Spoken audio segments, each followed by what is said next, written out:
The people that make the most offers are the ones that win in this game.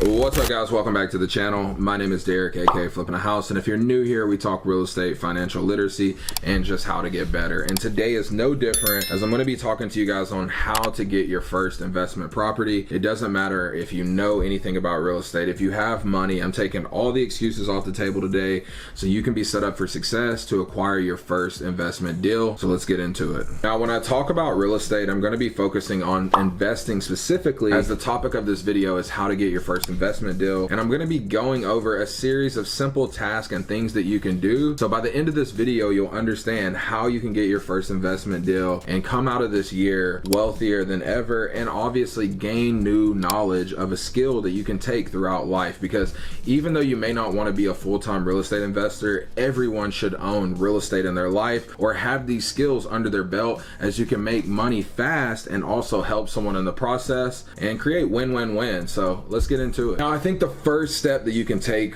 when it comes towards your investing career is figuring out what you want to do, or focus on what type of investment you want to get started with. Now, for me, when I got started, I was a broke college kid. Wholesaling was my ticket in, meaning that we get a property under contract and we sell that piece of paper. But that may not be the case for you, right? Maybe you have no interest in wholesaling a house. Maybe you want to buy your first rental. Maybe you want to get your first Airbnb. Maybe you want to buy your first creative finance deal. It doesn't matter what you want to do. Everything that I'm going to talk about in this video is going to apply for you. Now, the reason that I say it's so important to focus is because each one of the topics that I just mentioned all have about 20 to 100 subcategories underneath them. But I just like to mention those 4 to 5 because those are the biggest things that I hear and see that are popular these days within the real estate investing community. So let's focus. Let's pick one of these strategies. Once you have a strategy picked out, we can move on to the next step. Now, the next step in that process is gaining knowledge or studying that topic specifically. So like I said, for me, that was wholesaling. I just studied wholesaling actually longer than I should have. I studied for 8 months. You don't need that long, right? So it doesn't matter. Like I said, wholesaling, creative finance, Airbnb, whatever you're trying to do, take 2 weeks of deep studying, right? Because even though I studied wholesaling for 8 months, the concept is simple. I can figure that out in a week, right? So don't take as much time as me. Take 2 weeks maximum, 14 days, study the subject that you want to do, and then we're going to move on to the next step. Now, once you take those 14 days and you're ready to move on to the next step, which is learning the numbers or learning your offer percentage. Now, a lot of times in real estate investing, we like to focus on the 70% rule. And this means that you're willing to buy a home, or you should be buying a home that is at 70% of the home's ARV,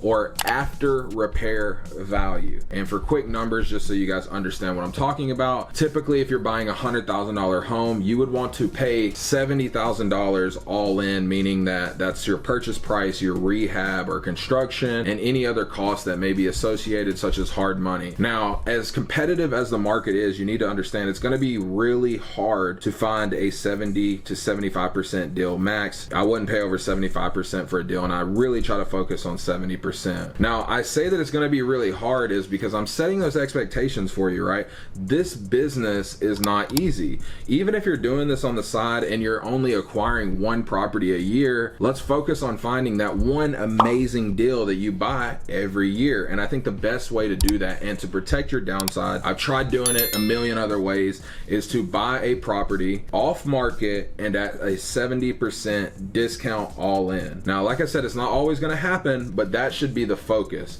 Now, if you're doing creative finance, those numbers may look different. Maybe you want to bring minimal money out of pocket. Now, if you're wholesaling, the 70% rule applies. And if you're buying Airbnbs, then I still say you should focus on 70%, because that means that the home will typically still cash flow if you got shut down or you had to bring in a traditional renter. But you should always run your numbers super conservative. And if you do that, that leads me to the next step, which is start making offers. Now, to most people, this is the scariest step, right? Because it means that we've taken all the knowledge that we've learned, we've run our numbers, right? We've we've gotten comfortable with the 70% rule, and now we need to start making offers. Now, how is the best way to make offers? You can do this through a couple of ways. If you're focusing on off-market properties, then you either need to get with some really good wholesalers. You need to start marketing directly to sellers that may be motivated, such as code violations or fire damage. Check out some of my other videos if you want some more motivations to target. But then also you have to make offers to build your confidence muscle. And here's what I mean. A lot of times people are scared, or they get stuck in analysis paralysis, meaning that they never take action. They study, and then they never do anything. That's why I said take 2 weeks, learn the 70% rule, and just get out there. Because the people that I see do this, their success is astronomical. I mean, think about this. I wasted 8 months, and as soon as I started taking action and doing direct mail, I got a motivated seller within 3 weeks of actually taking action. Imagine if I had done that 8 months sooner. So I share these experiences with you guys because I want you to succeed a lot faster than I did. So make sure that you're making those offers, right? And when it comes to making offers, we're not offering 70%. We're going to be offering a lot less. Like I said, 70% is all in. So really you need to be offering like 60% or 50% of value. Here's how you know if you're making the right offer. If when you make the offer, the seller either laughs at you or it gets very uncomfortable. Like, it should be uncomfortable for you to even say the number. Now, the reason I say this is we're not trying to take advantage of people. It's just if you've built enough rapport with this person, you never know what they'll be willing to take. I can't tell you guys how many times I've made ridiculously low offers and the seller just says yes immediately. And the first thought that comes to my mind, and when this happens to you, you're gonna agree, is I should have offered a lot lower, because you never know people's situation or how big of a burden this property may be. And when you're buying a home, you want to get it as cheap as possible. In real estate, they say you make your money when you buy, and there's a reason for that. It's because you can't go back and rebuy that property. When it comes time to refinance or sell the home, it doesn't matter what you paid for it at that point, because the market will tell you what it's worth. So if you get really good at running your numbers and looking at properties every day and making offers, you build this confidence that you need to be able to actually attract the deal. And the crazy thing is, once you put that energy out there, the universe puts it into work for it to be received and to come back to you. And that's what I'm saying. I took 8 months, and as soon as I took action, the universe brought that back to me and gave me a lead, showed me that this business is possible. So like I said, it doesn't matter if you're trying to do this full-time, part-time, on the side, on weekends,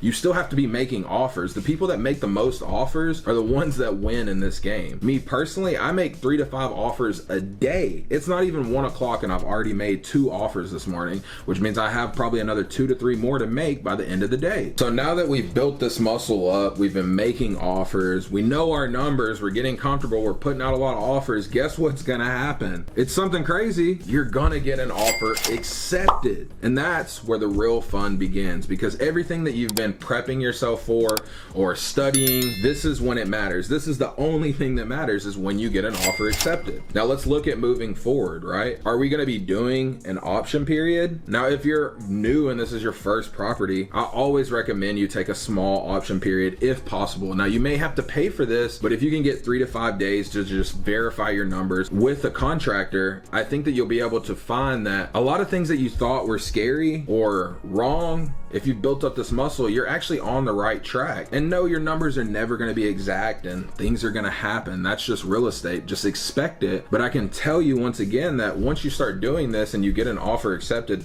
now you're gonna feel even more confident. It took me 6 months to get my first seller to accept a contract or accept my offer. And I went on 20 to 30 appointments before that, but I kept pushing, and on that 6th appointment, I finally got somebody to say yes. And I was at the point where I was ready to give up. And then a week later, I got my first deal. So you got to keep pushing, because you never know what can happen. And that's why we have these things in place to help us succeed, right? We have contractors. You can get a property appraisal. Like, you can get all these things to set up kind of like boundaries so that you don't fall off the cliff and get into something that's way too risky. And the beautiful thing with taking an option period or getting an offer accepted where you have some type of contingency is you're not committing to that deal until everything is approved, right? Maybe in the provisions you put upon partner inspection, upon appraisal. Like, there's all types of things that we can talk about when it comes to contracts, but the most important thing is that you get an offer out there, you get it accepted, and then we can worry about all the other things that may or may not matter. See, a lot of times people are like, well, if I get the deal, then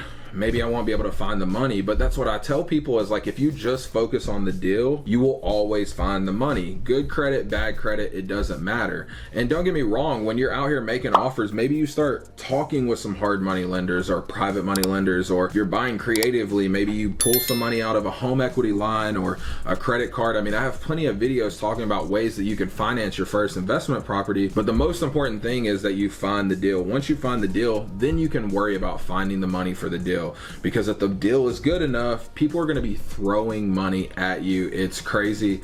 And I know it's like chicken or the egg, which should you focus on first, but you should always focus on finding the deal first, and everything else will follow. Now, one of the last things that I would tell you when it goes to acquiring your first investment deal is that you need to be flexible or fluid like water.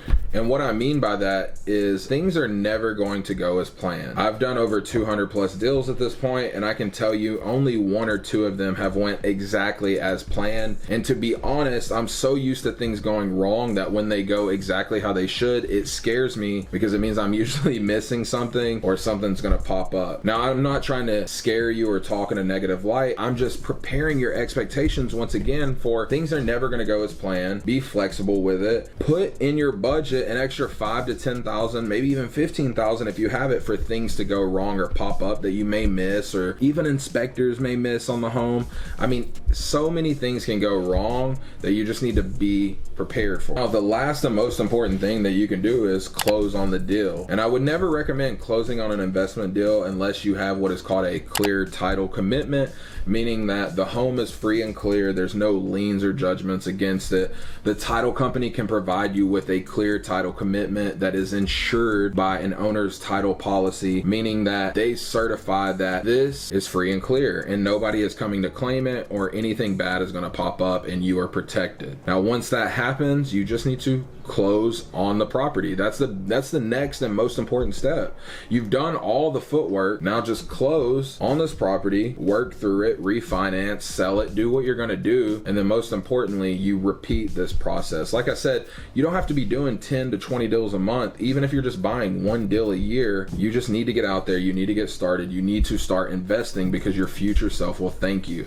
All the deals that I bought when I first got started, I'm up like hundreds of thousands of dollars in equity, only because I took action. And when I tell you I took action, I took imperfect action, and I will never look back on that or be mad about that, because it's something that I should have done a lot sooner rather than waiting those 8 months. Now, we just went through exactly how you can get your first investment property this year. I hope you guys found this video informational. If you haven't already, make sure you like, subscribe, turn on post notifications, because I drop weekly videos just like this. I also drop vlogs showing you guys in the field what it looks like to be a full-time real estate investor. And if you're not already, make sure you follow me on Instagram and TikTok, as I drop daily content there. Until next time, guys, peace.